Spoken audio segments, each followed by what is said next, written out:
What's going on, guys? Welcome along to another video. I'm Matt over DSR, and I kind of miss my Harley days. I used to own a Harley Davidson Fat Bob for about 8 months, and I really did enjoy it. So I thought I would take out this, the Indian Challenger Dark Horse. Now this thing is a big old bike, but let's go see how it handles. Now this is my only second time on an Indian. I did take out the Indian Scout, which is just over my right shoulder. This is much bigger than that. So the Indian Challenger has got the fixed fairing, so it means when you move the handlebar, everything up front stays exactly where it is. Whereas on some of the other models that have got the big front fairing, they're fixed onto the fork, so then when you move, everything moves with it. What that is going to aid for this one is hopefully it should mean that the front end is a little bit easier to maneuver around because you're not moving all the fairing, etc. So around town in this traffic, the clutch pull is really nice and light. We are in sport mode, but the throttle response is really smooth as well. So actually, I've got no problems with driving it around this kind of stop-start traffic, which is always nice. You don't want to have a big bike like this and it be difficult to ride in traffic. Brakes nice and smooth.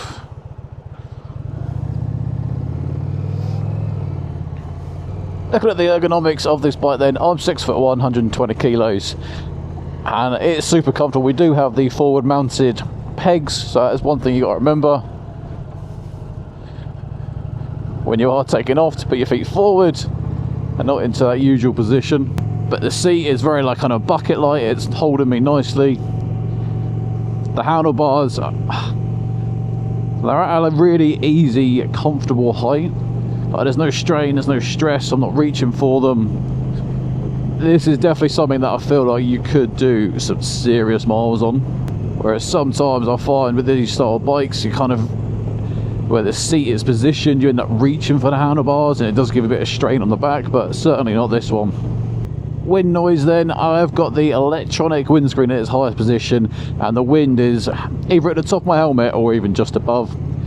To change the height of the position of the windscreen, right hand side, use your thumb and you can just push it up and down.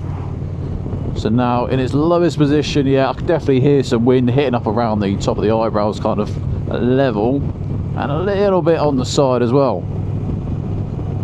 So let's just get that fully up. Yes please, thank you very much. So the rear brake pedal position for me is just a little bit high. I'm just having to kind of lift my foot up to get it into the position. We do have hill hold control. Remember, 6'1", easily both feet are flat on the floor. So I'm not sure at the minute if I can change the rider modes using the handlebars, but you push the middle button on the large screen and then you got rider mode, rain, standard and sport, and then I can just pick which one off the throttle and obviously then it all goes into it.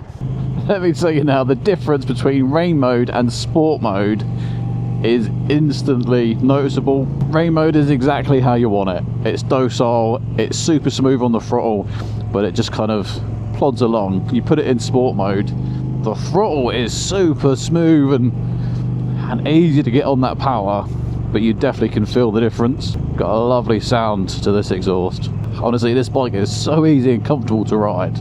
We've got cruise control, right hand side. Always nice to see, especially on a bike that's designed for that long distance touring. Roll it forward, I'll get on the brakes to disengage the cruise control.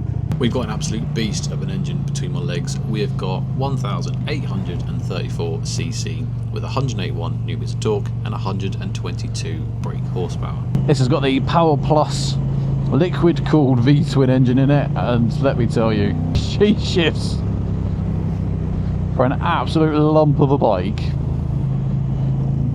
Sometimes bikes like this just shouldn't have that much fun in them. Hopefully that exhaust is coming through on the mic.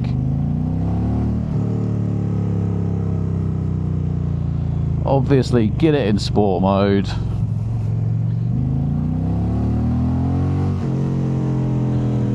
And you give it a fistful and she shifts. On these faster back roads as well, she handles really nicely. Tell me why a bike of this size handles so well. I know it's kind of what puts a lot of people off. when they see a bike like this, they see its size, they see its weight, and they think it's going to handle sluggish, it's going to have no grunt to it, and it's expensive. Now, 2 out of 3 of those things, I can tell you, completely wrong. She handles really nice, a lovely engine to it, but yeah, it's not a cheap bike. This bike for the base black model is going to come in around at the 27,600 mark. They've got a few other colour options, but you are going to be looking at paying a couple £100 more for those colours. Got to be mindful of the ground clearance on these corners. Luckily they do have the old pegboards for your feet, because I used to find it on the Harley, go around the corner and it just had the normal pegs. My feet would catch and sometimes rip my legs off the pegs. Whereas yeah, having the boards, you haven't got to worry about that as much. Well, let's find somewhere to pull over and have a little look around the bike. And here we go then. Here she is in all her glory. As we said, she is not a small girl, coming in at 381 kilos. But for me, the only time you really feel that weight is when you're stationary and you're trying to kind of move it around. So taking it in and out of the garage, etc. As soon as you start taking off, that weight generally just disappears. I really like the matte green paint on this. Now, just looking at this front end, we have got an absolute array of lights. You've got the running lights and indicators on the far sides. Oh, sorry, let me turn the radio down. With regret and understanding, Redefined will now take charge for the rest of the season. An increase in police patrols in East Bristol has...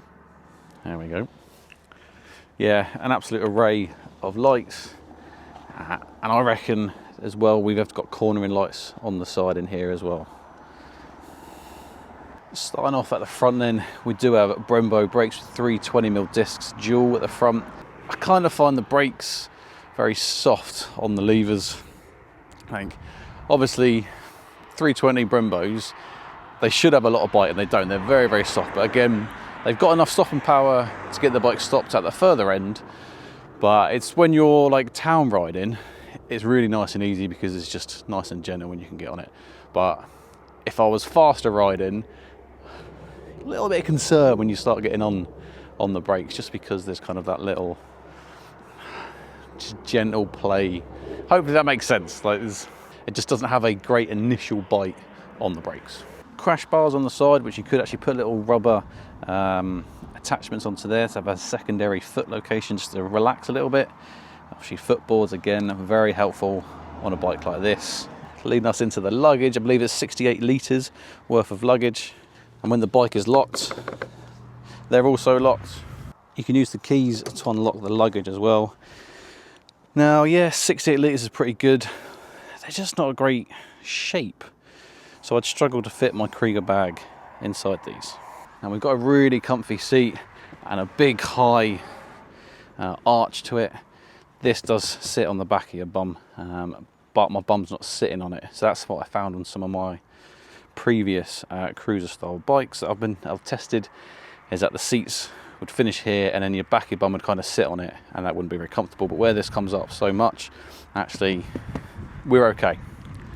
Large seat for the passenger, massive engine with the wraparound exhaust that come down and then punch out twin pipes, one either side. Now remember, 381 kilos, but it's got a seat height of 672 mil. Like, anyone can ride this bike. It is not going to be too tall. And we do have a really nice relaxed riding position.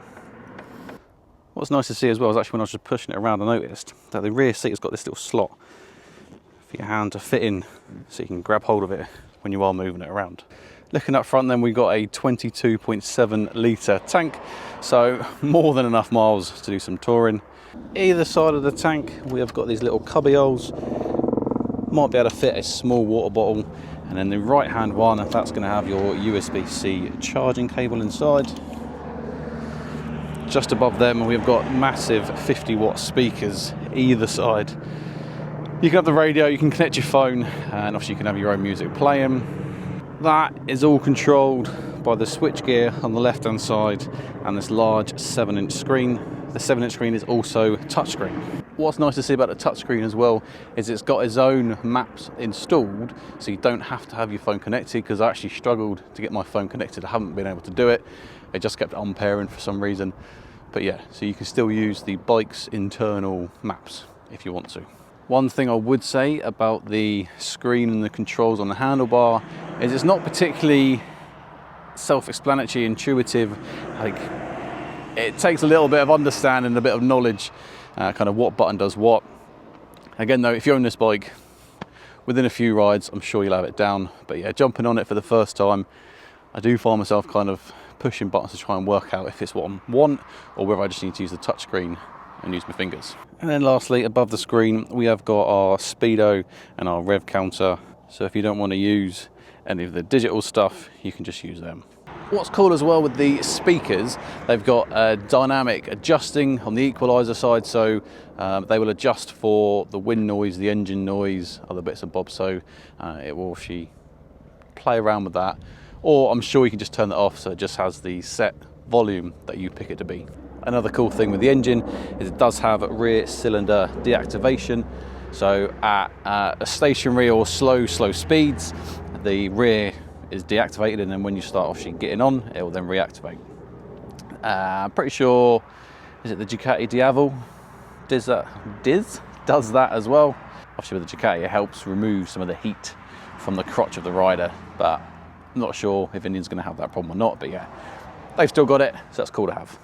One thing I'm not too keen on is I've not really seen it on any other bikes, but the throttle is plastic, and obviously it kind of like rattles, and yeah, you don't notice it when you are riding, but I just noticed it when I was stationary, so shame.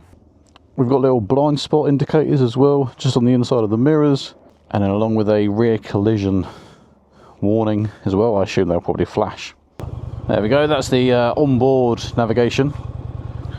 It works seamlessly even with my gloves. These don't have any special contact points on them. Yeah, my only problem is that rear brake is a little bit too high. Listen to that exhaust. This ain't no slow bagger. Like, the brakes, you get on them and they work. They work okay. It's just that initial bite point is very, very soft. But again, that is really good in the slow town speed riding where you don't want a jerky brake, especially on a bike like this. You don't want it to catch you out, and you need to get your feet down quick and try and hold some of the weight. With the screen in the highest position, I'd say it's probably in line with my mouth. Like, it doesn't hinder my vision on the road. And honestly, with the amount of wind that was hitting me when the screen was down, I'd probably leave it up. The good thing is it's not a push once and it's either up or down. You can actually fine tune it to where it suits you. That bite point throttle response is so smooth. It honestly is buttery. So I love you, take the time. These exhausts sound so good, I wouldn't even bother changing them. And I like the blacked out look to them as well. Really complements the bike. Also cancelling indicators. Get the radio on.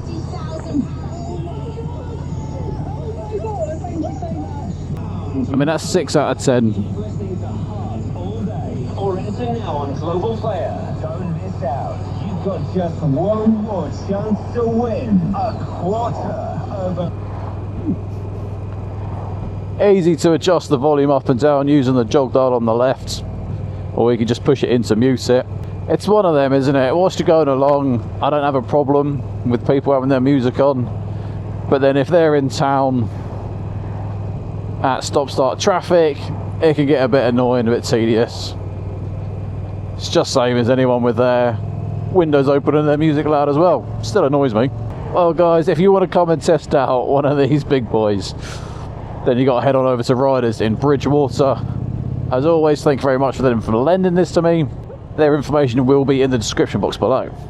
Is one of these better than a Harley? I'll leave that down for you to decide. Well guys, thank you very much for watching. Please make sure you like and subscribe to the channel. There's nothing else to say, but until the next one, ride safe.